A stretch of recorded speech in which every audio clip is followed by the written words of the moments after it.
Education గురించి ఇంత ఇద్దరు మాట్లాడారు. కేజీ టు పీజీ అనేది, కేజీ టు పీజీ గురించి ప్రకటించినప్పుడు మేము వెళ్ళి స్వయంగా మా యువ బృందం వెళ్ళి ఇక్కడ ఎమ్మెల్సీ సుధాకర్ రెడ్డి గారికి ఒక ప్రజెంటేషన్ కూడా ఇచ్చినాం. ఇట్లా చేస్తే బాగుంటుంది సార్, ఈ ఒక 6 కంట్రీస్ది చదువుకొని ఇట్లా చేస్తే బాగుంటుంది సార్ అని చెప్పినాం.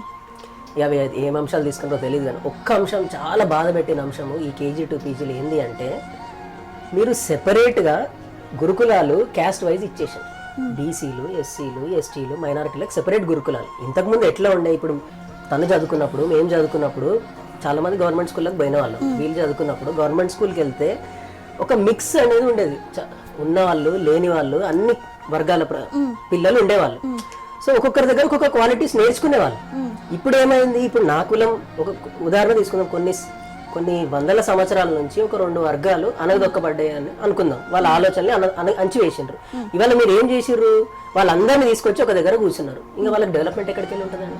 మా కులం వాళ్ళు మా కులం గదే ఉంటుంది. ఇంకా కొత్త ఆలోచనలు ఎక్కడికి వెళ్ళి వస్తాయి? నాకు ఇది చాలా బాధ పెట్టింది. నాకు బహుశా నాకు తెలిసి భారతదేశంలో ఎక్కడ ఇట్లా జరగలేదు. కులాల వారీగా స్కూల్ పెట్టడం అనేది జరగలేదు. అస్సలు అన్యాక్సెప్టబుల్. మనము ఇంత మెరుగైన సమాజంలో కుల వ్యవస్థను తీసేద్దాం మెల్లిమెల్లగా అని ఆలోచన చేసే టైంలో మీరు చిన్న పిల్లల నుంచి స్కూల్ వ్యవస్థను తీసుకొచ్చాడేంది?